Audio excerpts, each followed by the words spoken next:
आणि मी देखील पुण्यातून त्यांनी मला घेताना गेलो आणि पहिल्या दिवशी ती मिटिंग आपली झाली मानेसाहेब ती मला अजूनही आठवत.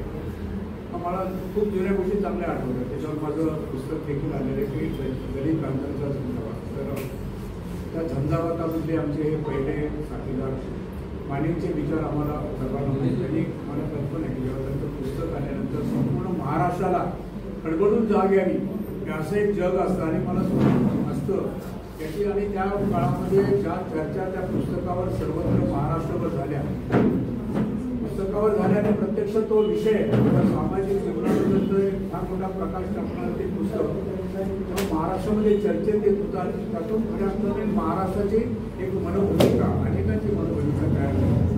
अनेक लोक या विचाराला सामील झाले. त्यांना आपण पूर्वभाग करू की इतर समाज देखील ते देखील मानेंच्या बद्दल चांगलं बोलायला लागले आणि आपल्या अजून प्रेक्षकांचे काय प्रश्न असतात, किती गंभीर प्रश्न असतात त्याचं चित्रण त्यांच्या पुस्तकामध्ये मला आजही ते पुस्तक जसंच्या तसं आठवतं. तर आज मी जास्त विषय बोलणार नाही. हा खरं ते तुमच्या या चळवळीला पाठिंबा देण्यासाठी मी मुद्दाम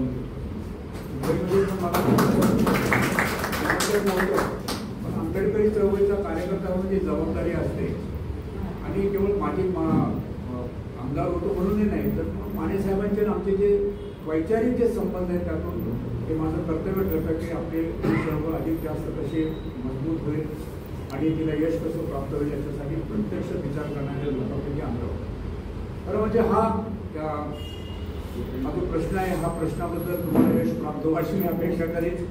कारण आपण पाहतोय संपूर्ण महाराष्ट्रामध्ये या देशामध्ये जातींची समाज व्यवस्था आहे आणि कळत नकळतपणे असं घडले गेल्या 10-15-20 वर्षापासून की काही जातींना आता लक्षात आलं की अरे आपल्याला देखील आरक्षण पाहिजे आणि ज्या जाती मागासलेल्या नाही त्या देखील म्हणायला लागले की आम्ही मागासलेले, त्याची चर्चा तुम्ही इथे केली. मला खूप आश्चर्य वाटत होतं. मी ज्या काळामध्ये मराठा समाजाचे मोर्चे सुरू आले, पहिल्यांदा तो 5-50 हजाराचा होता पण लाखाचा झाला, पुढे मग 2 लाखात त्यांनी 54 मोर्चे काढले आणि मग तो 20 लाखाचा मोर्चा. मला आश्चर्य वाटलं. तर मला ते फार अस्वस्थ झालं. मग मराठा समाजाला आरक्षण मिळेल का याच्याबद्दल मी विचार करायला लागलो. मी कायद्याचा विद्यार्थी केलेला आहे त्यामुळे मला तो विषय सगळा माहीत होता आणि मग मी त्याच्या संदर्भामध्ये असलेल्या ज्या काही सगळ्या निर्णय केसेस होत्या आणि त्या केसेसमध्ये निकाल त्या निवाड्यांचा मी अभ्यास केला आणि अगदी शेवटचा जो महत्त्वपूर्ण निकाल झाला तर त्यापर्यंत मी असा केसेसचा जो अभ्यास केला आणि मग मी एक टिपण लिहिलं. ते जवळजवळ 32 पानाचं टिपण आहे आणि ते टिपण घेऊन मी शरद पवारांच्याकडे गेलो. मी आमदार होतो आणि म्हटलं साहेब त्यांना मला अस्वस्थ वाटतं की हे काय चाललंय महाराष्ट्रात, म्हणजे काय झालं.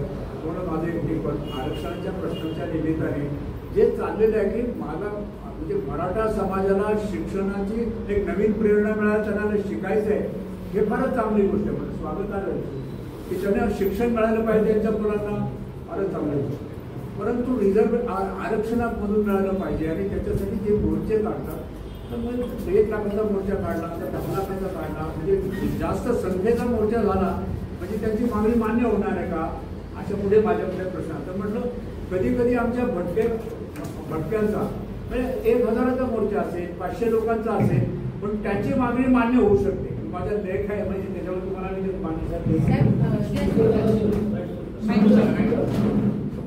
तर असे एखाद्या भटक्या विरुद्ध किंवा ज्याला असं म्हणतात की उपेक्षित समाजाचा अतिशय गंभीर प्रश्न असतात त्या गंभीर प्रश्नाकडे त्याने जर प्रश्न उपस्थित केले तर त्या प्रश्नाकडे शासनाने ताबडतोब लक्ष दिलं पाहिजे. म्हणजे तो 1000 लोकांचा मोर्चा असला तर त्याच्याकडे लक्ष दिलं पाहिजे. 30-25 लाखाचा मोर्चा म्हणजे त्यांच्याकडे लक्ष दिलं पाहिजे. हे जे चाललंय महाराष्ट्राचं हे चळवळीच्या दिशेने योग्य नाही असं पवारांना सांगितलं. म्हणजे तुमचं काय म्हणणं म्हटलं की 5-6 निकालांचे निवाडे ते दिले तर त्याच्यामध्ये सांगितलं की त्या प्रकारचे त्याच्यामध्ये चर्चा आहे. त्याच्यामध्ये पहिली चर्चा अशी आहे की जर कुणाला म्हणजे जे आता सगळे आपण विषय मांडतोय तर मराठ्यांना पूर्वीप्रमाणे दाखले द्या. तर आमचा उद्दिष्ट आता साहेबांनीच आता हे काढले की जसं हैदराबाद गॅझेटमध्ये भटक्या विरुद्ध जाती या आदिवासी प्रमाणे जीवन जगत होत्या. आपण आपली मागणी आहे की आदिवासी प्रमाणे आम्हाला तुम्ही जसं आम्हाला पूर्वीचे दाखले द्या म्हणतात तसं आदिवासी जे दाखले द्या आदिवासीमध्ये आम्हाला समावेश करा. साहेबांनी आता सांगितलं गॅजेट वगैरे काय विसरून जावं असं म्हटल्यानंतर थोडंसं वेगळा विषय होईल. अजून ह्या गॅजेटवरच चालले सगळे हे सगळं. आता सुद्धा सदावर्ती साहेब सुद्धा ते गॅजेटवरच बोलतील. तर तसं नको. मी चळवत आणि कोण आपल्या जवळ घेणार नाही सर. त्या गॅजेटचा आधार हा GR आहे. त्या GR प्रमाणे हा होईल. आपण तो निगेटिव्हिटी जायला नको. गॅजेटची जागा केली हैदराबाद गॅजेटची जागा जागृती आज आपण चालू हैदराबाद गॅजेटमुळे एकत्र आलोय.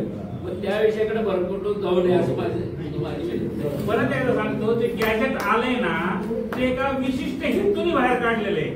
तुम्हाला त्याचं ते हेच कळणार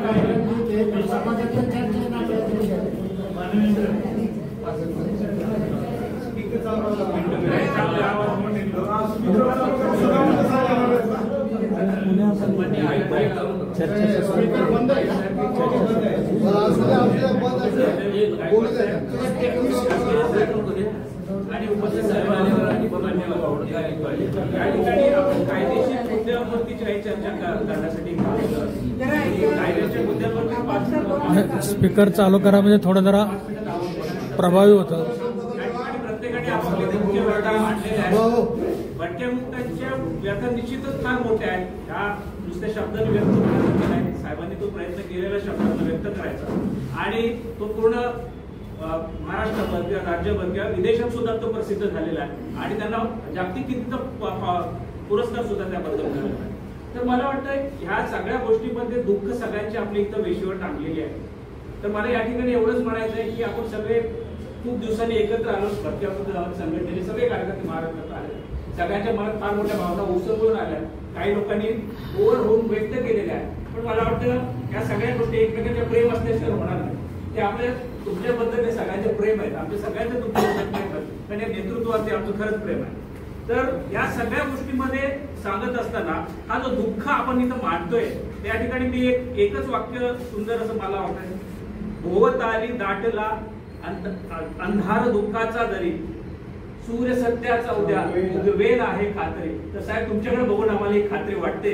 कारण ह्या वयात सुद्धा तुम्ही एवढं धाडस करताय तर हे आमच्यासाठी खूपच इन्स्पिरेशनल आहे. वय फार नाहीये. मेंटल एज आहे. म्हणजे लोकांना असं वाटतं की शारीरिक वय पण मेंटल एज त्यांचा अजूनही तरुण आहे. माझ्यापेक्षा ते तरुण आहेत मी असं 100% सांगू शकतो. तर कारण आझाद मैदानवरती ज्यावर उपोषण ते करत होते 2 दिवस झाले होते उपोषणा बसायला. तिसऱ्या दिवशी सुद्धा उपोषण सुरू करण्याची इच्छा होती आणि सगळं तयारी होतं. तिसऱ्या दिवस सुद्धा उपोषण जाणार की नाही. कारण पहिल्या दिवसाचा खर्च लाखाच्या वरती गेला उपोषणाचा.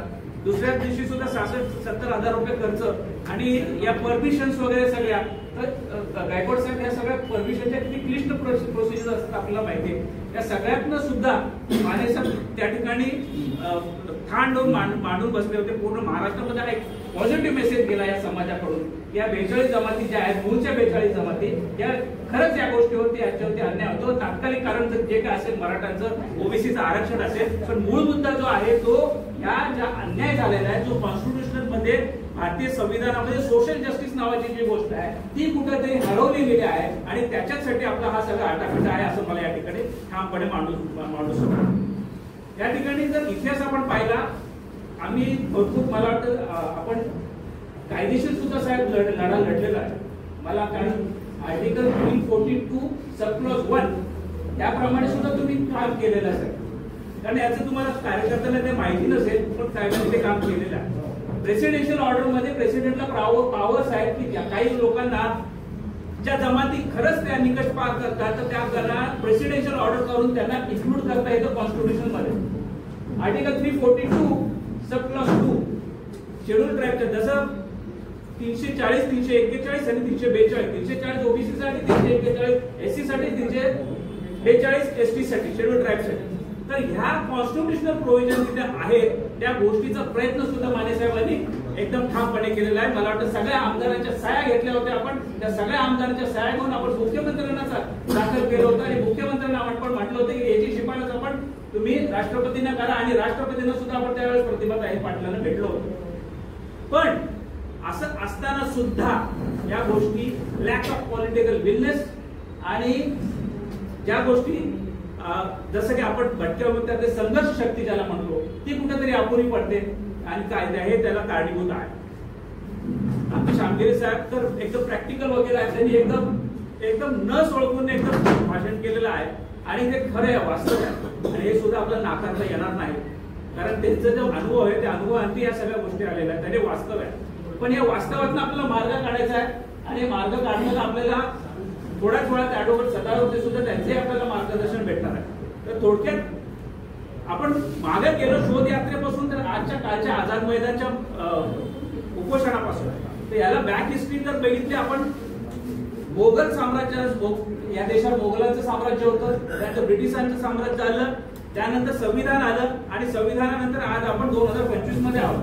तर मला वाटतं या सगळ्यामध्ये जर काही गोष्टी लिगली आपण तपासून पाहिल्या तर मला वाटतं फर्स्ट रेग्युलेशन 22/1973 हा रेग्युलेशन ब्रिटिश गव्हर्नरनी त्यावेळेस काढलेला होता 1793. त्यावेळेस तिथले मॅजिस्ट्रेट जे होते त्या मॅजिस्ट्रेटला पॉवर होते की जे कोणी भटके विमुक्त असतील किंवा व्हायग्रंट असतील किंवा स्पेसिफाईड ट्राईब असतील, सस्पेक्टेड पर्सन असतील, त्यांना इनप्रिझन करायचं किंवा त्यांना रोडच्या कामात किंवा सामाजिक कामात सार्वजनिक व्यवस्थेच्या कामासाठी लावायचं असा प्रकारचा तो कायदा होता आणि त्या मॅजिस्ट्रेटला त्या सगळ्यांची लिस्ट बनवायला लागायची, त्याचं नोंद ठेवावी लागत होती. ही 1793 ची गोष्ट आहे, आताची नाही. 1793 2025 मध्ये आपण, म्हणजे केवढा मोठा बॅक हिस्ट्री सर. एवढे बॅक हिस्ट्री असताना त्यावेळेस ह्या अख्ख्या शेड्यूल कास्ट शेड्यूल ट्राईब ही लिस्ट आता आली 1947 स्वातंत्र्य झाल्यानंतर कॉन्स्टिट्यूशनल डिबेट्स वगैरे धावून नंतर ह्या लिस्ट आल्याचं. पण फर्स्ट टाइम 1793 साली या भटक्या विमुक्तांना या 42 जातींना ट्राईब म्हणून घोषित केलेले ही पहिली जमात आहे ज्यांना ट्राईब म्हणून आदिश म्हणून हे लिगली ब्रिटिश गव्हर्नमेंटने रेकॉग्निशन दिलेलं आहे.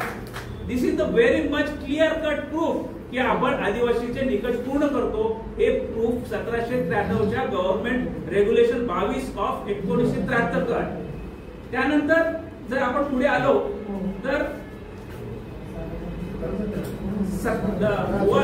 1871चा जो कायदा आला, त्यानंतर 1871चा कायदा तो क्रिमिनल ट्राईब्स ऍक्ट आला.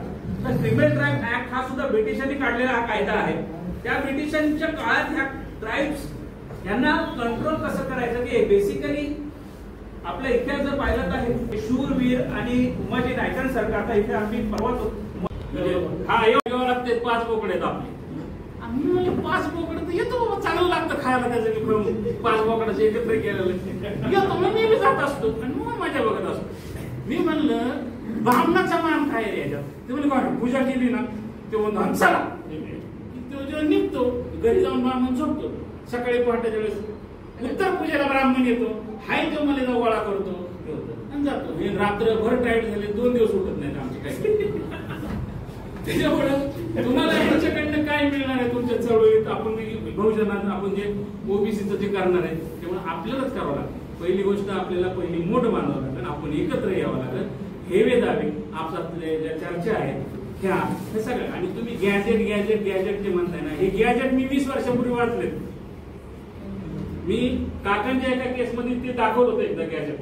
काकांच्या केसमध्ये एक होती केस, त्या संदर्भात मी काकांच्या गॅजेट काका हे गॅजेट आहे. पण आमच्या तुम्ही काय काय असे आपल्यातले ते मोठमोठ्या पदावर गेले, एकटाच गेला. कोण सचिव झाला, कोण मंत्रालयात कक्ष अधिकारी झाला. ह्या जुन्या काळात 70च्या काळात चुकून शिकला. जुन्या काळात फटक्याचा जागा भरपूर होत्या, लागला त्याचं लग्न तिकडेच झालं, तो तिकडेच राहिला. तिकडे भावाला ट्रॅक्टर बिक्टर घेऊन द्यायचं, शेती करतो छानपैकी. भाऊही आपला गेला, माझा भाऊ लय मोठा आहे म्हणून तिकडे जातो. तो कधी समाजात येत नाही, तो समाजात येत नाही, समाजाला सांगत नाही की तुम्ही पोरं शाळेत घाला, हे घाला, ते घाला, असं करा, तसं करा. आपलं कुठं येऊन आता म्हणजे रमेशरावनी त्या दिवशी त्यांच्या एक 10-15 वर्षापूर्वीचा एक किस्सा असा आहे की रमेशराव पिंपरी महानगरपालिकेत नोकरीला होतं. तिथल्या एका एनटीच्या माणसाचं कास्ट सर्टिफिकेट इनव्हॅलिड झालं. तो नगरसेवक झाला पण इनव्हॅलिड झाला. लिफ्ट मध्ये भेटले रमेशराव. ते म्हणले तू इकडे तिकडे फिरू नको, तुझे रोज पेपरला वाचले. फक्त एकच माणूस आहे म्हणले, दीपक शांदिरे नावाचा एक वकील आहे, त्याला जाऊन भेट.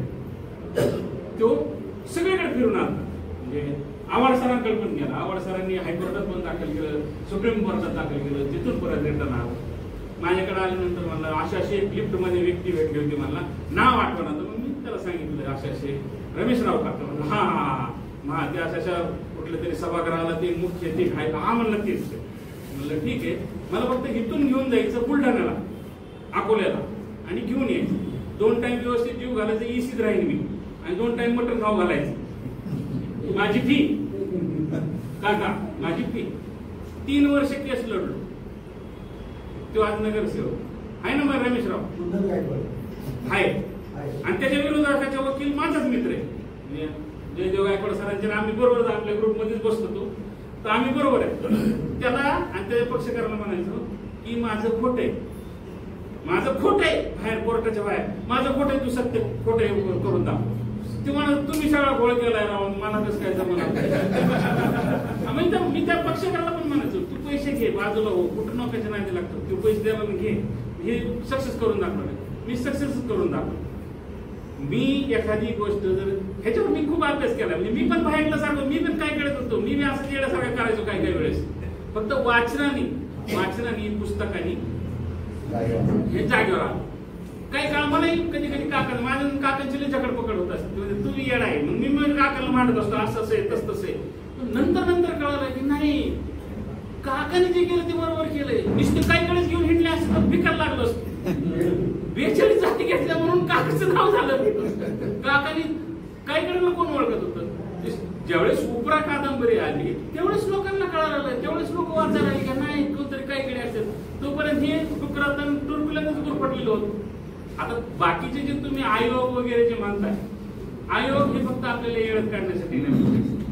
तुम्ही समजा आता गेलो आपण, आता त्या काळात विलासराव ते एकदम असणार असं कसं होऊ शकतं म्हणले, एक समाज 2 कॅटेगरीत कसा असू शकतो, आयोग नेमा लगेच आयोग नेम. तुम्हाला वाटतं ते भारी काम केलं आयोग नेमला. आता आयोग मध्ये 7 ते 8 महिने वर्ष जातं. बरं आयोगाला गाडी दिली जाते, डिझेल अँबॅसिडर, त्यांचं रेस्ट हाऊसला सोय होते, त्याच्यावर एक PA असतो, टायपिस्ट असतो, सगळं सुख सोयी होत्या. ते भाण्या हिंडते तर तुम्हाला कामाला लावतो. आता आमच्या काय कडाला मी कामाला लावलं होतं बार्टीने. आमच्या काय कडाने जे खात नव्हते त्यांनी मी डुकर खायला सुरुवात केली, दाखवलं त्यांना. कारण व्हिडिओ शूटिंग दिल्लीवर आलता, दिल्लीवरून माणूस आला, 2-4 गोरेगाव स्टँडर्ड इंग्लिश बोलणाऱ्या पुरी आल्या दिल्लीवरनं, आयोग नेमला होता ना, मग त्यांना घेऊन जायचे.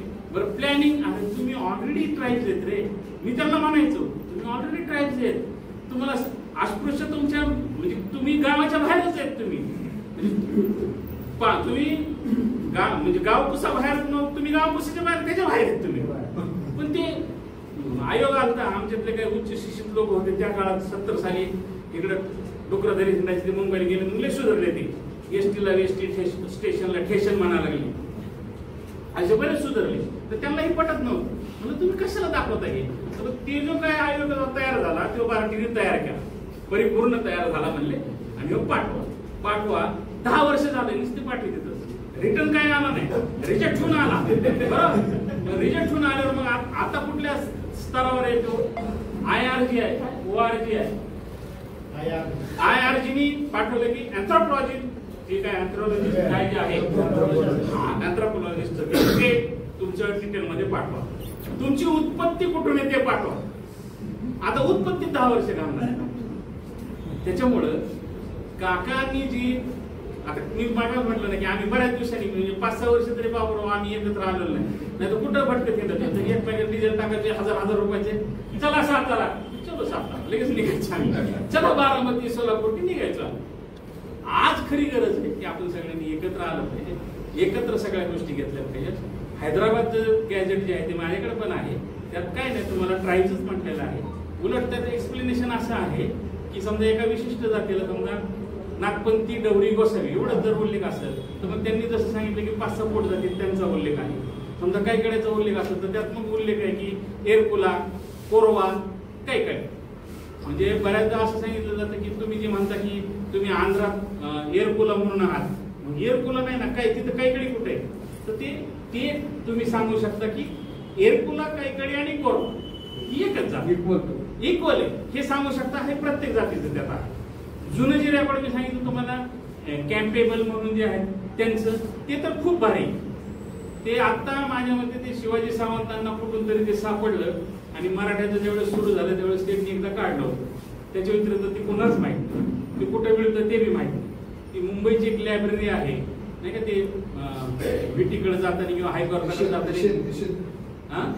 हा ॲशियन लायब्ररीमध्ये ते सगळं आहे, ते ऑथोराईज किंवा PDF पण आहेत ह्याच्याजवळ सगळ्या ह्याच्यात. तर मी भरपूर बोललोय. आणखीन काही शंका असल्या तर माझे काही राहिले तर मी बघतो, मी पॉइंट्स काढले होते.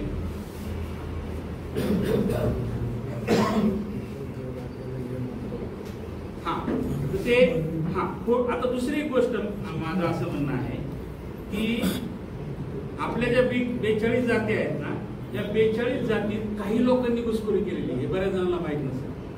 म्हणजे बऱ्याच जणांचे कास्ट सर्टिफिकेट खोटे, रजपूत बामटा आहे. आता इथं तर असे कित्येक असे येतं की कंजरावट खोटे आहे, कित्येक आमदार म्हणजे जो ह्याचा मेहकरचा आमदार जो आहे त्याचं खोटं आहे. पण ते सगळं सिस्टीम अशी आहे की तुमच्याकडे पैसे पाहिजे. हा तुमच्याकडे पैसे पाहिजेत, तुम्ही काही करा, सगळं मॅनेज होतं ह्या जगात. पैसा हा सर्वश्रेष्ठ आहे साध्य. तुमच्याकडे मेहकरच्या आमदाराचं 1000 वेळेस रिजेक्ट झालं, 1000 वेळेस ते परत सिस्टीम अशी आहे कास्ट सर्टिफिकेटची कालपर्यंतची. आता हायकोर्टाने निर्देश दिल्यामुळं आता तुम्हाला डायरेक्ट चॅलेंज करायचं तर हायकोर्टात चॅलेंज करावं लागतं. पण अगोदरची सिस्टीम अशी होती की समजा 3 जणांची कमिटी तीच ऍक्सेप्ट करते तुमचं व्हॅलिडिटी आणि तीच रिजेक्ट करते. जो जास्त पैसे देईल त्याचं रिजेक्ट, म्हणजे विरोधातल्याने दिलं की तुझं रिजेक्ट, किंवा तुम्हीच दिलं नाही त्यावेळेस चुकीचे डॉक्युमेंट समोर आले ते आता वेगळे आले. त्याला एक चाप बसलाय आता हायकोर्टामध्ये. ते आपल्यात ती एक टीम केली पाहिजे, ते खोटे उघडे पाडले पाहिजेत की बऱ्याच जणांचे खोटे, काही कड्यांचे खोटे येतात.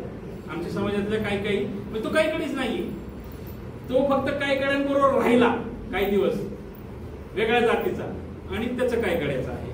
आपलं कंजराभटांचे खोटे कागदपत्र आहेत, टाकऱ्यांचे आहेत, आणि अजून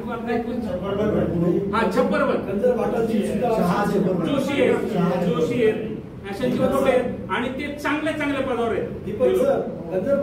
सुद्धा असे बोगस आहेत. म्हणजे मुळात कंजरवाट समाज आहे पण त्याच्या नावाने जातीने दुसरा समाज घेतला, वाट समाज. आणि आजचा युवक जे आहे ना, बऱ्याच जणांनी सांगितलं की युवक कुठे आहेत, युवकांना माहितच नाही. आपल्या बापांनी आता समजा माझा पोरगा, त्याला मी जाणीवच पण दिलेली नाही ना की तुझं काहीकडे पण काय भोगलंय मीच. गांडीची चट्टी केली त्या गाडावर बसून मी बेताब पिक्चरचं गाणं म्हणायचं. 4वी 5वीला होतो, आमची सहल गेली औरंगाबादला, मी त्यावेळेस बेताब पिक्चर बघितलं आणि म्हणलं सनी देओल जर एवढं भारी घोड्यावर बसत असत काय भारी म्हणलं. तुम्ही गाडावर बसायचो सनी देओलचं गाणं म्हणायचं त्या काळात. म्हणजे ती परिस्थिती होती त्या काळाची. आता परवा दिवशी एक परिपत्रक निघालं होतं, बऱ्याच जणांनी, एक ग्रुप आहे ना आपला हक्काचं काहीतरी आहे ना आपलं काकांचं, त्याच्यावर एक परिपत्र निघालंय, परिपत्रक की कुठल्या समाजासाठी कुणाचं आधार कार्ड, रेशन कार्ड वगैरे जे काढायचं असेल त्यासाठी तुम्हाला ती पण गेम काढायची, इथंच राहून त्याची कोणाला सांगू नका. त्यात सगळे सांगायचे लोक, अशासकीय कमिटी ऐकून घ्या. सांगायचे म्हणजे माझे मित्र आहेत ज्याच्याबरोबर मी लहानाचा मोठा झालोय. 19 सप्टेंबरला मी ज्यांच्याबरोबर लहानाचा मोठा झालोय तो 10 दिवसापूर्वी माझ्याकडे येऊन गेलाय, त्याचं नाव बघितलं माझ्या ते लक्षात आलं. आता हे लोक काय करतायत, तुम्हाला जाणीवच करून देत नाहीये की त्यांनी काय केलंय तुमचं. म्हणजे आज जर माझ्याकडे एखादा आला आणि तो जर म्हणला की नाही शामदिले तुम्ही शूद्र नव्हतेच कधी, तुम्ही पहिल्यापासून बरं आमच्या माणसांना पण लई फुगरेटे, आमच्या बायांना बी सर्वेला गेल्यानंतर लोक काय म्हणतात, नाही आमची बाई सांगते, नाही आम्हाला मराठीचे बोलायचे, घरी हळदी कुंकू द्यायचे आम्हाला घरात बोलून. त्यांना मोठं आपण वाईट होतो हे कधीच सांगत नाही. म्हणजे आपल्या एखाद्या बाईला म्हणलं ना की बाई तुमचं बांधणं, मग डायरेक्ट त्यांच्या किचन मध्ये जायचो मग हळदी कुंकाला बोलत, मग हळदी कुंकू आम्ही लावित होतो देशपांडे बाईला, देशपांडे बाई आम्हाला लावायचं. मी एकदा समजून सांगितलं की बाबांनो, तुमची जे नाव आहेत ना हे जाधव, माने, गायकवाड, बारद्याचे चव्हाण, काळे, भोसले किंवा हे जे काही ठरलेले आहेत, वड्रेचे समजा धोत्रे, त्याचे बी भोसले चव्हाण आहेतच ना, महाडिक, हे नाव आले कुठून, हे आपण अडॉप्ट केलेत. आपले पूर्वज किती हुशार होते, त्यांनी नाव कोणाचे अडॉप्ट केले, त्यात सौम्य लोकांचे नाव अडॉप्ट केले. मराठ्यांचे अडप केले, चला जाऊन द्या. शिंदे मराठे का देशपांडे वैद्य चिटणीस घेतले नाहीत बरं? का घेतले नाही? कारण त्यांनी तेवढे चक्के सहन केले होते. ह्यांचे नाव सुद्धा नको म्हणले ते, ह्यांचे नाव सुद्धा नाही. आज माझा चिटणीस नाही तर वैद्य वगैरे असतं माझं आणखी. का नाही केले ह्यांनी? ते त्या काळातले जे राजे महाराज होते त्यांनी आश्रय दिला, त्यांची नावं घेतली. बरोबर आहे. आता हे बार्टीचं संशोधन किंवा काही जे प्रकार आहेत ना, हे सगळे वेळ काढूपणा आहे. बार्टी तुम्हाला बोलवतो, तिथं तुम्हाला कामाला लावतो, सगळे तुमच्या टीम होत्या, जिल्ह्यात ठिकाणी टीम होत्या, काही निष्पन्न होत नाही. ह्याच्यावर एकच उपाय, आपण एकत्र आलं पाहिजे. आपण एकत्र येऊ सगळ्यांनी आजपासून म्हटलं पाहिजे. म्हणजे आता मी काय करायचं आहे ना, तर मी म्हणणार आहे भाजपचं जरी असला तरी बाबा ते भाजप 2 मिनिटं सोडतो, बाजूला ठेव, तू आमच्यात ये. आणि आपण ठीक आहे सगळेजण जे करायला ना, काका म्हणतात ना 77-78 वर्ष त्या माणसाने काहीतरी आपल्यासाठी केलंय, इथून पुढे करणार आहे. बरं काय, शेवटी तुम्हाला फक्त महाग राहायचंय, तुम्हाला सपोर्ट एवढंच करायचं आहे. तर ही चळवळ सुरू केली पाहिजे. जो गोरगरीब आहे किंवा एखादा गोसावीच आहे तो रोज अलग निरंजन करतोय, तर त्या माणसाला सांगून हा काय उपयोग नाही. फक्त ज्यावेळेस एकत्र यायचंय, कुठंतरी खूप मोर्चा आहे, तर त्या माणसाच्या ज्याच्याकडे आर्थिक सुबत्ता आहे त्या माणसाने त्याला म्हणलं पाहिजे की तू ये. कारण त्याच्या जीवनाचं काय, त्याची भ्रांत आहे की रोज 2 टाइम काय खायचं. बरोबर. कास्ट सर्टिफिकेट काढण्यातच अर्ध आयुष्य चाललंय आपल्या लोकांचं. त्याचे पुरावे हे काढण्यात कळत नाही लोकांना. तर त्यामुळे आपण एकत्र आलं पाहिजे, आपण एकजुटीने हे सगळ्या गोष्टी केल्या पाहिजेत. मनातले हे वेदावे सोडले पाहिजेत. कोण मोठा कोण छोटा, मग त्याचं नाव होईल माझंच होईल. झालं कुणाचं मोठं नाव झालं तरी कल्याण आपलंच आहे. बरोबर आहे. तर ओबीसी जी टेंडन्सी त्यांनी वापरली, जरांगे पाटला, तर तो त्याच्या जातीसाठी माती खायला तो मोठा माणूस आहे माझं मत आहे. ते त्यांचे प्लॅनिंगने चालले. आपण कधी प्लॅनिंग करावं, आपण कधी हे सगळ्या गोष्टी करणार. प्रत्येकात ते स्पिरिट निर्माण झालं पाहिजे. तरुण पोरांना समजून सांगितलं पाहिजे, आपल्या पोरांना आपली परिस्थिती काय ती सांगितली पाहिजे की नाही बाबा असं असं आहे, असं असं झालं पाहिजे, तर आपलं कुठंतरी हे संघटन होईल. आणि जितक्या लवकर तुम्ही जर मग आतापर्यंत आपण इतकी वर्ष घातले, खरं तर आपल्यात एवढं स्पिरिट आहे की आपण खूप 21 वर्षापूर्वीची आपली काही कडेची किंवा सगळ्या नाथपंथी गवळी वाटऱ्या बिटऱ्यांची जी परिस्थिती होती तशी परिस्थिती आता राहिली नाही. तुम्ही ट्रिमेंडस चेंज झालाय. तुमचं शिक्षण आलं, तुमचं घर आलं. आता काही म्हणजे काही ह्याच्या दिसण्यापुरते आपल्याकडे असतील, पण सगळेच नाही आहेत तेवढे. त्यामुळे आपल्याला एकत्र येऊन हा लढा लढला पाहिजे. त्यामुळं मी आजपासून, म्हणजे खरं तर मी बरेच दिवस झालं काकांना भेटलो नव्हतो, मी आजपासून हे ठरवलंय की कोण कुठल्या पक्षात असेल काय असेल, मी प्रत्येकाला सांगणार आहे की आपण एकत्र येऊ आणि हे सगळं करायचं ते करू. भविष्य जे आहे ते ठरवा. पायी जायचं असेल मी तयार आहे. माझ्याबरोबर माझी जेवढी आर्थिक परिस्थिती आहे, मी 1-2-4 गाड्या घेईन बाबा, किंवा कुठं जायचं असेल मला त्याच्या परीने आपला खर्च करावा. आणखीन कोणाला काही शंका असतील, हे गॅजेट बिजेट डोक्यातनं काढून टाका. सगळ्या गॅजेटमध्ये कुठलाही जुना इतिहास कुठलाही काढा. एवढंच काय, सगळ्यांचा इतिहास जर वाचायचा असाल तर ते तंजावरचे जे राजे काही वेंकुजी बोलले. भरत विटकर माझा अगदी 40 वर्षाचा मित्र आहे, 40-35 वर्षाचा. म्हणजे उर्मिला आहे, आमचं जाधव दाम्पत्य तिथे बसले, वैद्य दाम्पत्य बसले. सगळेजण आपण सगळे परिचयाचे आहोत आणि सगळ्याच्या समस्या. आमचे परत विजय जाधव आहे, तडून तडपदार माझा भोसले आहे. बाबूराव बाहेर गेलेल्यांनी कृपया आतून बसलं तरी चालेल. मजिंद्र साहेब आहेत, भोसले साहेब आहेत, खूप आहेत, नारायण जावळेकर आहेत. म्हणजे इथं उपस्थित असलेले सगळे, एक माणूस 1000 व्यक्ती चालवणाऱ्या गटातले एक व्यक्ती आहे. आणि हे आधीच आपल्याला जावळेकरांनी सांगितले, आपण खूप जणांना बोलवलंय म्हणून. आपण सगळेजण जे बोलतोय आपल्याला हे सगळं माहिती आहे. सगळं कुळून पिलोय आपण हे. माने साहेब ह्या स्थितीला काय असतील हो, त्यांचं कुणीतरी शोषणच केलेलं आहे, त्यांच्या ज्ञानाचं, त्यांच्या समाजाचं. माने साहेब 3ऱ्या फळीतले. माने साहेब सतत म्हणतात, जेव्हा ब्रिटिशांनी ह्या भटक्यामुक्त म्हणून आताही भटकेमुक्त केले, 50-60 वर्ष भटकेमुक्त. तो जो ट्राईब्स वर्ग होता, जो चोऱ्या माऱ्या काय दुनियादारी करत होता, त्यांची त्या अवलादीला ओळख होते काय लेवलचे लोक आहेत ब्रिटिशांनी. आणि त्यांच्यावर अनेक लोक आहेत बघा की जगात, भारतात हाच एक वर्ग का त्यांनी निवडला, त्यांना त्रासच तेवढा सोडलं, मग आत्ताच्या ह्या प्रस्थापितांना गेल्या 100 वर्षातल्या लोकांनी नसेल का त्रास झाला? हा कुणी अभ्यास करते का नाही कधी? आता तुम्ही जेव्हा बोलत होते ना, म्हणजे जस्ट असं लक्षात आलं, आपण सारखं ब्रिटिशांना बोलतो, एका ठराविक वर्गांना बोलतो, आपण इथल्या प्रस्थापितांना शिवाय देतो का हो? विशेष करून मी आता नाव घेऊ का माने साहेब म्हणत, आणि मी घेत नाही, मी बारामतीचे, माझी ओळख अनुसार द्यायची नाही, मी राणी पात्र जाधव. का सांगते की त्या लोकांना जोपर्यंत आपण शिव्या देत नाही ना, शिव्या म्हणजे आपल्या भटक्यातल्या आम्ही टाकायचे, आमच्या शिव्या आम्ही बाहेर गेले की असं मुख्य बी काढतो, घाणघाण बोलतो, नको बाबा त्यांच्या नादीला घाबरतो का नाही?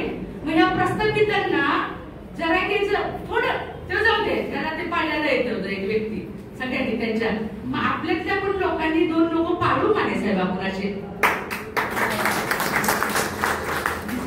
2 लोक पाळू पर्याय नाही. आता तुम्ही जे सगळ्यांनी सांगितले ना तेच परत मी बोलत नाही, कारण का मला 2च मिनिटं, 2च्या ऐवजी 5 मिनिटाच्यावर कुणी जास्त बोलू नये, त्याचं महत्व कमी होतं, नाही ते आगाऊ बोललं जातं. मग तर सांगायचा मुद्दा असा आहे, त्या ब्रिटिशांना आपण आपली खायची पंचायत, आपण काय चोरत होतो? कंस चोर, वाळवलेले कपडे चोर, पुढे काय असं काय बायका बी कपडून घेत होते का? काय करत नव्हतं, टाके घालत होतं का? मी आता शिवाजी महाराजांचं दुर्ग परवा दिवशी रात्री वाचलं, त्यांना कोण मदत करत होतं? हे मराठी येत होते का? आपलेच लोक होते. इतका इतिहास आहे. मग हा इतिहास इथल्या प्रस्थापितांनी नसेल का अभ्यास केला? यशवंतराव चव्हाणांनी, ज्या यशवंतराव चव्हाणांचा मानेसाहेबचा आवाय आहे की नाही? मग त्या यशवंतराव चव्हाणांच्या जावयांचं शोषण नसेल का झालं? त्या शरद पवारांनी मानेसाहेबांसाठी, मी मानेसाहेबांना म्हणजे माझ्या वयाच्या नुसार मी 40 वर्षापासून ओळखतो, म्हणजे आमच्या घरी बारामतीत येत असल्यापासून, म्हणजे पोरगच होतं. तर हे यांनी जे काम केले, आता बघा गिरीश प्रभुणे म्हणून आमच्या पिंपरी चिंचवडला आहे, त्यांची 75वी साजरी केली मानेसाहेब आता 1 महिन्यापूर्वी. तो उभा राहिला असा बोलायला, त्यांनी कोणाचंच नाव नाही घेतलं, सगळे भाजपचे संघाचे लोक होते. तो म्हणला मी जे आता जो एवढं काम करतो असा जगा बिगा घालून, तो म्हणले मी फक्त लक्ष्मण मान्यांमुळं. अरे तो पण 75चा, लक्ष्मण माने पण 75चा, काय त्याच्या काय बारशाला गेलता का? सांगायचा मुद्दा असा आहे की लक्ष्मण माने अभ्यासू आहे, काहीतरी उठावदार काम केलेले हो. जरा सॉरी तुमचं अजून एक व्यक्ती त्यांनी सुद्धा हाके, लक्ष्मण हाके बोलत होते आता, त्यांनी सुद्धा लक्ष्मण मानेचं, लक्ष्मण गायकवाडांचं नाव घेतलं. म्हणजे ह्या समाजात हे उठावदार व्यक्तिमत्व आहे. पण त्याच्या सुद्धा आधी मानेसाहेब मला हे का मुद्दाम असं आता जे मच्छिंद्र साहेब बोलले, भरत असं तिडकीने बोलतो, असं वाटतं की त्याला डायमंड करून टाकावं हिरो महाराष्ट्राचा. का करावं? तर असं बोलणार, चाल बोलणार, असं फाईट बीट देऊन गार करणारच लोक पाहिजेत आता आपल्याला. काय झाले आपलं दूध मला सोडा महाराष्ट्रावर. आम्ही बारामतीचे, आम्ही व्यासपीठावर असंच बोलतो, कुणी पण असू दे, परत शुद्धी मस्त दादांवर होते.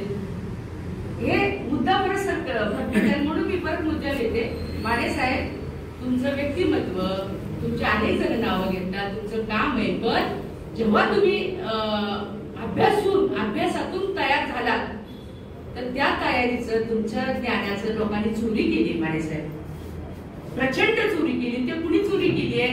माझ्या येणाऱ्या पुस्तकात मी सगळे लिहिले नाही, नावाच आहे, मला कुणी फाशी विजय देत नाही, आम्हीच त्यांना देऊ. सांगायचं तात्पर्य असं आहे, मानेसाहेबांना विधान परिषद दिले, महामंडळ दिले, शाळा दिल्या आणि त्यांचं खच्चीकरण करून गेलं. आणि तुम्ही जे आता जे सारखं बोंबलताय, मी ओरडत नाही म्हणत, बोंबलताय, आरडताय, मानेसाहेबांच्या संघटनेत म्हणजे कार्यक्रमाला लोक येत नाही, हे करत नाही, काही वर्ग नाराज आहे. मानेसाहेबांना हे मिळालं, मानेसाहेबांनी लक्ष दिलं नाही, काय नाही. पण ज्या व्यक्तीने त्यांना संपवलं त्यांच्याकडे आपण बघणार आहे का नाही? त्यांचं बोलायचं का नाहीये? ज्या पहिल्या म्हणजे मी आता ब्रिटिशांचं सारखं आपण म्हणतो की त्यांनी आमच्या अन्याय केला, अमुक केलं, पण त्या ब्रिटिशांनी पण आपल्याला काहीतरी देऊन गेलेले. ही सेटलमेंट कुणाची देणे? त्या प्रस्थापितांची नाहीये, ब्रिटिशांची. ते सुद्धा आपली स्टॉक घेतलेली आहे. तुम्ही फिरा ना, 52 सेटलमेंट म्हणता, अर्धा अख्खं महाराष्ट्र निघाल आपलं. त्याच्यावर कधी उठाव केलाय का? संजूने तोंड घेऊन बोलते, राणी जाधवने बारामतीचे सेटलमेंट माझ्या बाबांनी केले, तिथं तुम्हाला उभं तरी करतात का? हकलतात काय ते संजू? काय आपली अवस्था आहे? आणि ह्याच्याबद्दल बोला ना, बाकीचे लोक येतीलच, घेणारच आहे. मानेसाहेब 31 ऑगस्टचा आपण मानेसाहेब आता पत्रकार परिषद घेतली आणि मानेसाहेब म्हणले 31 ऑगस्ट बारामतीला पहिल्यांदा होतोय. म्हणजे मी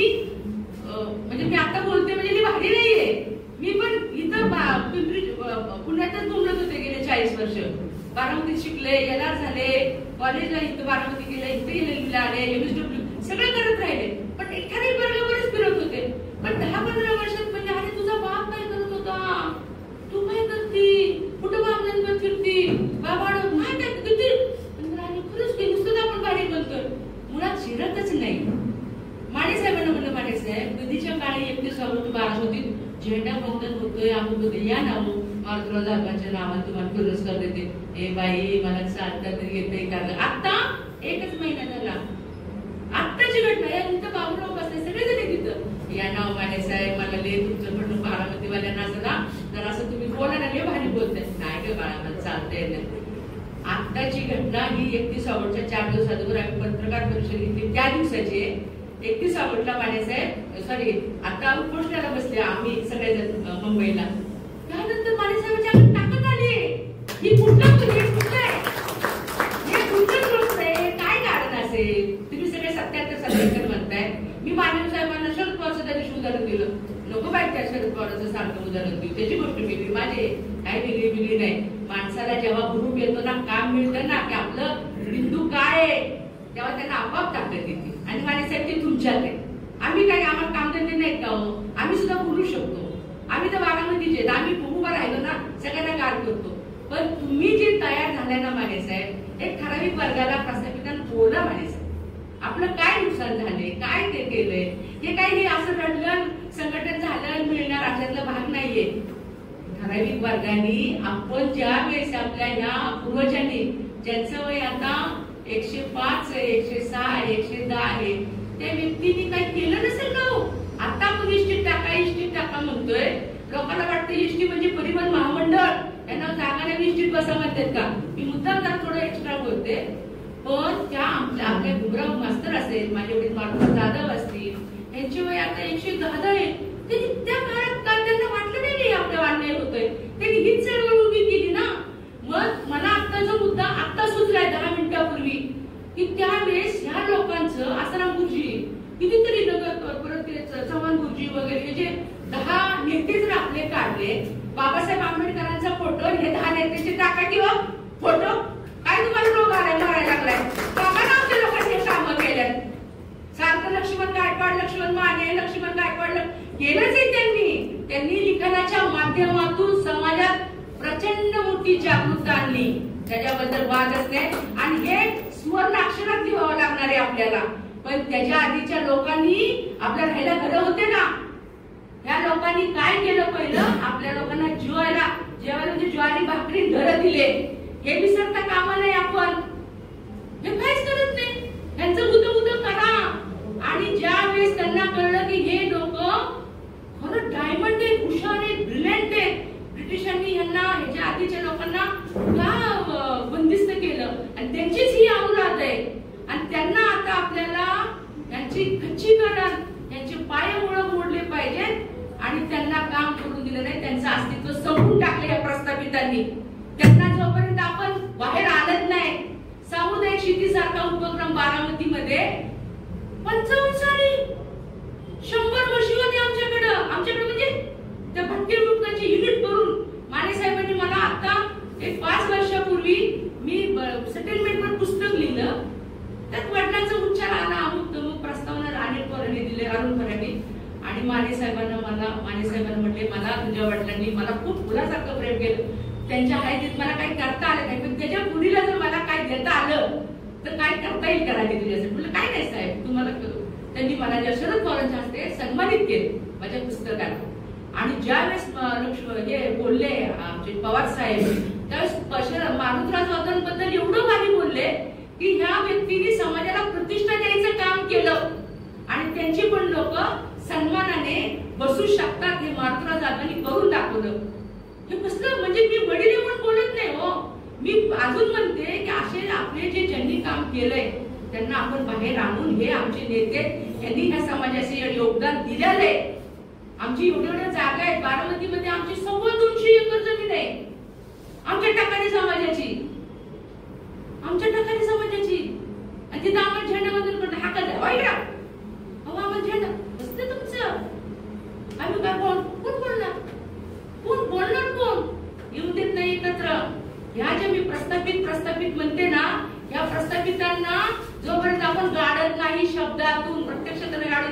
नाही. वेळ आल्यावर आपोआप होतं. ती आमच्या बारामतीतली म्हण आहे, आदुली भरली काय आदुली भरली की ती दवाणती. ती वेळ आली आहे, पण ती वेळ यायला आपण कारणीभूत होऊ ना, आपण कारणीभूत होऊ. माने साहेब खूप खूप सांगण्यासारखे बोलण्यासारखे. कालच मी कर्मवीर भाऊराव पाटलांची एक छोटी फीत बघितली दूरदर्शनला. मला आता आणि मला भरतचं जेव्हा इशारा होत म्हणजे काय तिथं त्याच्या अगोदर मला एक फोन आला होता. म्हणजे ताई तुमच्याकडं तुमच्या वडिलांची आणि कर्मवीर भाऊरांची ओळख झाली, म्हणजे काहीतरी बोलणं किंवा मिटिंगचं तो तुमच्याकडे संदर्भ आहे, तेवढं मला पाठवताल का हो? म्हटलं हो मी आता मार्गदर्शन बसले ना, आयुष्यात पुढे मला काय हे नाही, माझं महत्वाचं काम चालू आहे. म्हणजे ठीक आहे. तर आता मला मी नेमकी ती फीतच म्हणते ना, पण तो मी उल्लेख वाचला माने साहेब की ते बॅकवर्ड हाऊसिंग क्लास जे सोसायटी त्या स्थापल्या होत्या, हे कर्मवीर अण्णा भाऊराव पाटलांनी स्थापन करून दिलेले. लोकांना तो जैनाचा माणूस आहे, जैनांनी नाही उद्योग केलं. रेत शिक्षण संस्थेत मी जेव्हा ते काल 30 मिनिटाची फीत बघत होते ना, मी गर्भगडी झाले हो. काय म्हणून त्यांना कुणी संपवलं? कुठे त्या माणसाचं कर्तृत्व नाही म्हणणार, सॉरी त्या माणसाचं काय यार आज कुठे ते कर्मवीर भाऊराव पाटील 5 लाख विद्यार्थी आहेत रयत शिक्षण संस्थेचे. आम्ही कधी त्याची जयंती साजरी केली नाही, आम्ही काही करत नाहीये. शाहू महाराज आपलं दैवत आहे. ही तुम्ही आता कोण म्हणलं नाही मी नवरात्राचं हे खात नाही काय नाही. मी म्हणलं आता तुम्ही तर मुंडी आणा, मी खाऊन दाखवते. आणि त्याला मी खाते, त्याला म्हणजे रक्ती आणा म्हणलं ते फुफ्फुसाला काय म्हणतो आपण वजडी, मी खाते. खूप आम्ही घोरपड खारुताई सगळं खातो, आम्ही शेत सोडून सगळं खातो. माने साहेब ही आपली आयडेंटिटी आहे, हे आपलं खूप काम आहे. आपण प्रत्येक व्यक्ती भारी आहे, पण नुसतं भारी असून काही उपयोग होणार नाहीये. आता BS कोर्सचं तुम्ही मच्छिंद्र भाऊ सांगितलं त्यात मी पण आहे. आपण सगळे कामं करतो, करत राहतो, पण जोपर्यंत काम करत असताना एक दिशा मिळत नाही, आपण त्या बिंदूवर पोहोचत नाही, तोपर्यंत आपण शून्यच राहणार. आता जी संधी मिळाली ही परत येणार नाही. तुम्ही म्हणताय आपल्या ती सगळे ज्येष्ठ सगळे 50शीचे पुढे, अगदी बरोबर आहे. आपल्याला त्याचं महत्व आहे म्हणून आलोय. ज्या तरुणाला त्याचं महत्व कळलं ना माने साहेब सगळे पळत येतील. मुंबईला जी लोक आले त्याला तुम्ही गाड्या नव्हत्या पाठवले माने साहेब, स्वखर्चाने आलेले. अक्षरशः वैदिक समाजाची तो 2000 लोक मी तो मजूरच झाले. काय पाहिजे तर नाही या माणसाकडनं. आशा हो काहीतरी आपल्याला मिळेल, काहीतरी होईल, काहीतरी मिळणार आहे. ही जेव्हा माणूस आशा करत ना, आणि तीच आपल्याला एखादा पायांना पुढं पाडायचं असेल ना माने साहेब, आपण एक असं करूया की ही जशी आता इथे जी छोटी उद्या कार्यक्रम आपण घेतो, तर प्रत्येक ठिकाणी तुम्हाला जिथं जाता येते जाऊन नका जाऊ, पण मला असं म्हणायचं भारत सरकार आहे म्हणजे किती जण तरी तिथं नावं सगळ्यांची घेत नाही, तुम्हीच त्यांची 10 नावं काढा आणि त्या टीम तयार करा, प्रत्येक ठिकाणी त्यांना पाठवा. ते म्हणजेच माने साहेब आहे, ते म्हणजेच लक्ष्मण गायकवाड आहे, ते म्हणजे तुम्ही आम्ही सांग. त्यांना आपले फक्त विचार तिथपर्यंत पोहोचवायचे. ते लोक आपल्यापर्यंत येऊ शकत नाहीये. मी आता बारामतीच्या पोरांना ते व्हॉट्सअपला पाठवलं आणि परत गावकऱ्यांना म्हणलं अहो ते बारामतीच्या पोरांना पाठवलं जरा. ते म्हणलं नाही ताई आपल्याला फक्त ठराविक लोकांचंच आहे.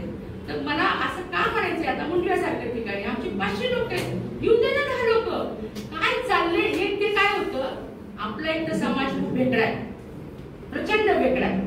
आपण ठराविक भागात काम करून एवढी डेली गाडी बोलतोय. महिला संघटन करत असल्यामुळे आम्हाला ही जी बोलण्याची ताकद आली मानेसाहेब तुमच्यामुळे आली. आपण सगळे जणांकडे ताकद आहे, आता किती जण बोलतात तिथे येऊन. पण मानेसाहेब आपल्याला वेळ खूप कमी आहे.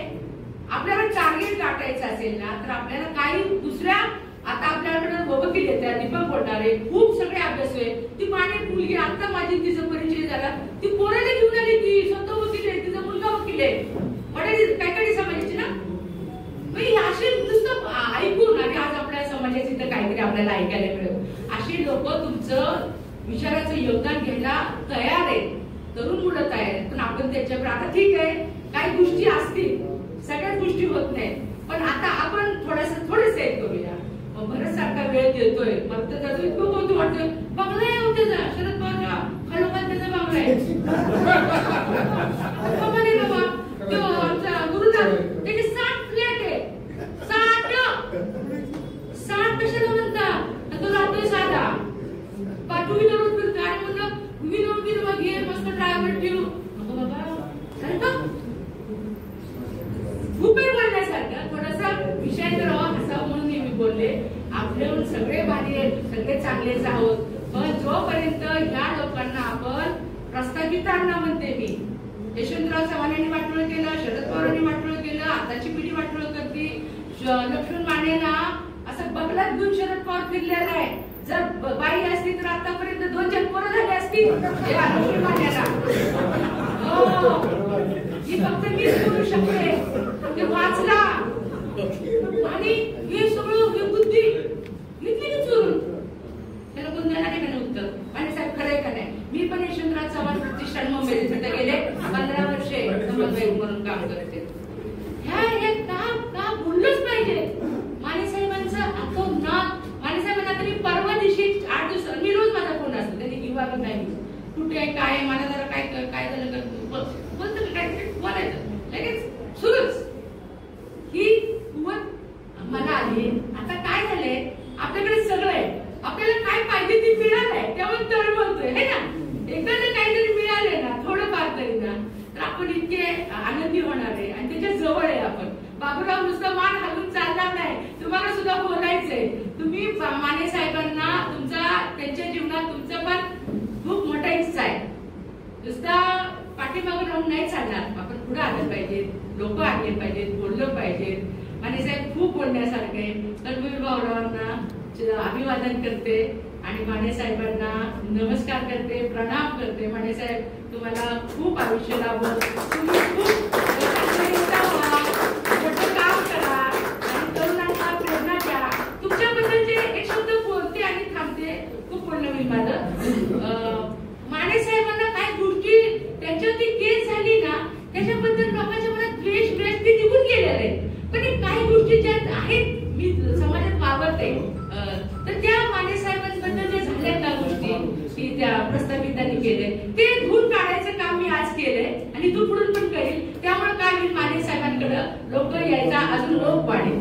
एवढंच मी बोलते आणि थांबते. तुम्हाला खूप साऱ्या शुभेच्छा.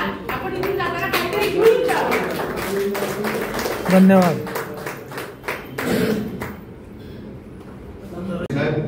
आणि 2-4 वकील उपस्थित आहेत, शांतरे साहेब, वैद्य साहेब आणि सगळे उपस्थित मान्यवर, पटक्यवंत समाजातील सगळ्या समाजातील ज्येष्ठ आणि मान्यवर मंडळी या ठिकाणी उपस्थित आहेत. मला मेन मुद्दा सांगायचा जर झाला तर आता पत्रक जे निघाले आजच्या मीटिंग बद्दल की एसटी मध्ये समावेश करण्यात आणि त्याप्रमाणे इथं देखील आता मीटिंगचं जे सह्यांचं मोहीम जे घेतलं गेलेलं आहे वहीमध्ये, तिथे देखील एसटीचा मुद्दा घेतलेला आहे आणि आपल्याला पत्रक जे आलेलं आहे एसटीचा मुद्दा घेऊनच आपल्याला प्रवर्गामध्ये जाण्यासाठी आपल्याला दिशा आणि मार्ग कायदेशीर अडचणी कशा सोडवता येईल आणि त्याच्यावर चर्चा कसं करता येईल या ठिकाणी चर्चासत्र आणि मीटिंग या ठिकाणी आयोजित केलेले आहे. त्याबद्दल मी आदरणीय लक्ष्मण माने साहेबांचं उपोषण केल्यानंतर आणि जागरूकता संपूर्ण महाराष्ट्रामध्ये पथ्यवंतांमध्ये सगळ्या शहर जिल्हा तालुक्यांमध्ये पोहोचलेला आहे आणि त्या ठिकाणी हे वावटळ उठलेलं आहे आणि चर्चा चांगलं रंगलेलं आहे आणि त्या पद्धतीने दिशा आणि मार्ग देण्यासाठी आणि घेण्यासाठी या ठिकाणी आपण उपस्थित आहोत. तर मुळात मुद्दा काय झाला की देश स्वातंत्र्य झाला. देश स्वातंत्र्याच्या पूर्वीच्या एका 31 सांगितले बारा आंबेडकर साहेबांनी 1931 जनगणनानुसार बॅकवर्ड क्लास. त्यानंतर आपलं देश स्वातंत्र्य झाल्यानंतर आपला घटना झाला, आपल्या देशाला प्रवर्ग निर्माण झाले. ते प्रवर्ग निर्माण झाले SC ST OBC. मग यामधून आपण कुठं राहिलो, कुठं राहून गेलो आणि मूळचे आपण कोण, मूळचे आपण भटक्यामध्ये कोण आणि मूळ या देशामध्ये किंवा देशाचं आणि पारतंत्र्याचं जे हे बघितलं कालखंड बघितला 2-250 वर्षाचं ब्रिटिश सरकारांचा आणि आपलं देश आलेलं. मग त्याच्यापूर्वी काय होतं आपण मूळचे आपण कोण. मला माझ्या माहितीप्रमाणे किंवा कुठंतरी थोडं वाचलो किंवा संघटनेमध्ये मी ऐकलो त्याप्रमाणे विचार केला तर मूळचे आपण आदिवासी. मग माने साहेबांनी जे भटक्यांचं संघटना 40 वर्ष गेले 50 वर्ष गेले चालू ठेवलेले आहे, त्यामध्ये आपल्याला भटक्यांना आदिवासी समाजामध्ये आपण बघत असं पाहिलं असेल तुम्ही टीव्ही मध्ये वगैरे काय पिक्चर मध्ये दाखवलेलं आहे, त्याच्या खाईला आणणार होतं अशी परिस्थिती. आणि आज जर बघाल तर तुम्ही त्याच्यासाठी मर्सिडीज गाड्या आणि मोठे मोठे हार घातले जातात JCBने, आणि त्याच्यासाठी 200-300 एकर जमीन नांगरली जाते आणि सभेला इतके माणसं जमा केली जातात. तर हे लक्षात घ्या की ही सगळी मुवमेंट प्लॅन्ड आहे.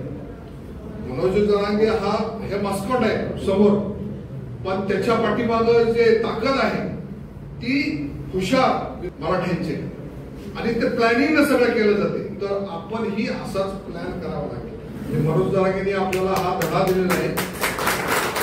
पण ही मुवमेंट आता हे इलिट लोकांचं व्यासपीठ आहे म्हणून मी बोलत आहे की आपण सगळं प्लॅन केलं पाहिजे, प्लॅनिंग न केलं पाहिजे.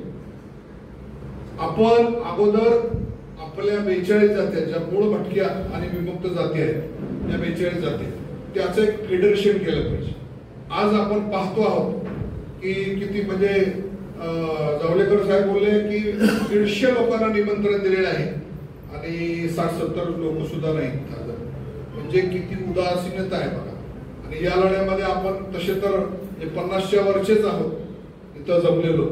तर आपल्याला तरुणांना याच्यात आपल्याला झोकून दिलं पाहिजे. तरुणांना आपल्याला ओढलं पाहिजे या लढ्यामध्ये, महिलांना ओढलं पाहिजे, जो बिकर सेक्शन ऑफ सोसायटी आहे त्यांना ओढलं पाहिजे आणि तरुणांना घेतलं पाहिजे. पण हे ओढण्यासाठी म्हणून आता आजकाल काय झालेलं आहे की प्रत्येक आपल्या समाजासाठी विचार करतो. कालचं जर बंजारा समाजाचा मोर्चा पाहिला असेल तर ते फक्त बंजारा म्हणून नाव घेतात, भटके मुक्त म्हणून नाव घेत नाहीत. फक्त बंजारा नाही त्याला असं नाव घेतात. म्हणजे परत आता तिथं आपल्या लढा कमकुवत झाला. आपल्या लोकसंख्या बंजाराची जास्त आहे, आरक्षणासाठी आपल्यात आहेत, सवलती घेण्यासाठी आपल्याला आहेत, मोठा हे घेतात त्याचा हिस्सा त्यांचा. पण आंदोलनासाठी किंवा त्यांच्या लोकांना वेगळं करण्यासाठी आपल्या सोबत नाही. तुम्ही बघा सोबत नाही कुठल्याही आंदोलनात बघा. म्हणजे ते स्वतःचा वेगळा वर्ग तयार करू इच्छितात आणि त्या स्वतःचा वेगळा वर्गाचा लढा त्यांना ST मध्ये घालायचा आहे. जो ऍक्च्युअली तसं बघायला गेलं तर घटनेची पाहणी केली आपण, घटनाच्या जर तुम्ही बघितलं घटनेच्या तरतुदी शेड्यूल कास्ट शेड्यूल ट्राईब्सच्या, तर त्यामुळं त्याचा एकट्या समाजाचा लढा यशस्वी होणार नाही असं दिसते. पण आपल्याला म्हणून आपल्या 42 जातीचं फेडरेशन तयार केलं पाहिजे. प्रत्येक जातीमध्ये 10